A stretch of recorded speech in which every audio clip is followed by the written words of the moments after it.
आज आपण winter special recipe बनवली आहे। त्यामध्ये दुधी भोपळ्याची गरमागरम भाजी आणि त्याच्याबरोबर बाजरीची गरमागरम तीळ लावलेली भाकरी आणि त्याच्यावर घातलेलं तूप अशा पद्धतीचं आपण विंटर स्पेशल जेवण बनवलं आहे।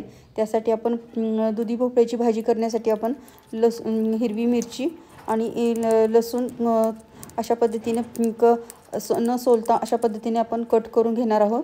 आणि दुधी भोपळा आपण बारीक कट करून घ्यायचा आहे। दुधी भोपळा आपण सालासकट वापरणार आहोत, कारण हा कोवळा भोपळा आहे, त्यामुळे आतलं बी आणि वरचं साल दोन्ही या भोपळ्याला काढायची गरज नाही। आता कढईमध्ये आपण तेल घेतलं आहे 3 पळी आणि त्यामध्ये मोहरी, जिरे, हिंग आणि हिरवी मिरची आणि लसणाचा ठेचा तयार केलेला आहे तो टाकला आहे आणि 1/4 चमचा हळद आणि दुधी भोपळ्याच्या कट केलेल्या फोडी घालून सर्व मिश्रण व्यवस्थित मिक्स करून घ्यायचं।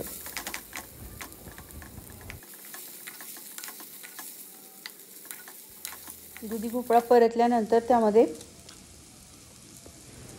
2 चमचे मीठ घातलंय आणि व्यवस्थित सर्व मिश्रण मिक्स करून घ्यायचं। मीठ आपल्या घरामध्ये आपण किती खातो त्या हिशोबाने टाकायचं आहे आणि एक वाफ द्यायची। तोपर्यंत आपण सॅलडची तयारी करून घेणार आहोत। त्यासाठी घरामध्ये तुमच्याकडे जे अवेलेबल असेल ते आपण काकडी, गाजर आणि टोमॅटो वापरणार आहोत। आणि भाजी तयार झाल्यानंतर आपण कोथिंबीर घालणार आहोत। ही कोथिंबीर धुवून घेतलेली आहे आणि त्यांच्या काड्यांसकट आपण कोथिंबीर चिरून घेतलेली आहे। आपण आता या दुधी भोपळ्याला 1 ते 2 मिनिट वाफ पुरेशी होते आणि आता आपण त्याच्यावर डाळीचं पीठ घालतोय त्या दुधी भोपळ्याला बाइंडिंग येण्यासाठी। या स्टेजला तुम्ही भिजवलेली डाळ सुद्धा घालू शकता। अशा पद्धतीने डाळीचं पीठ व्यवस्थित सर्व बाजूनी मिक्स करून घ्यायचं आणि परत एकदा एक वाफ द्यायची। 3 ते 4 मिनिट वाफवल्यानंतर आपली दुधी भोपळ्याची भाजी खाण्यासाठी रेडी होते।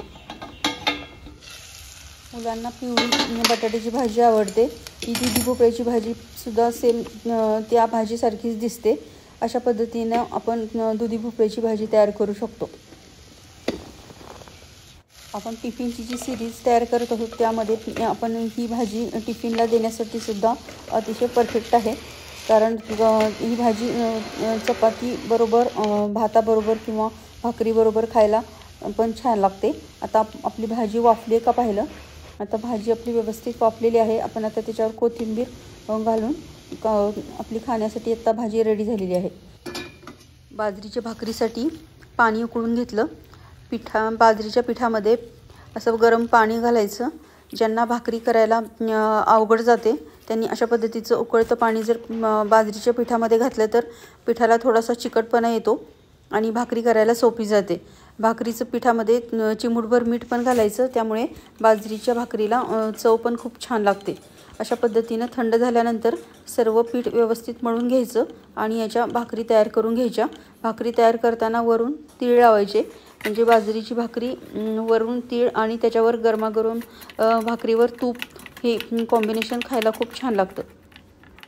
आपलं जे महाराष्ट्रीयन थाळी आहे त्याच्यामध्ये गरमागरम बाजरीची भाकरी, हिरव्या मिरचीचा ठेचा आणि पिठलं, हे कॉम्बिनेशन एकदम सगळ्यांनाच खायला आवडतं।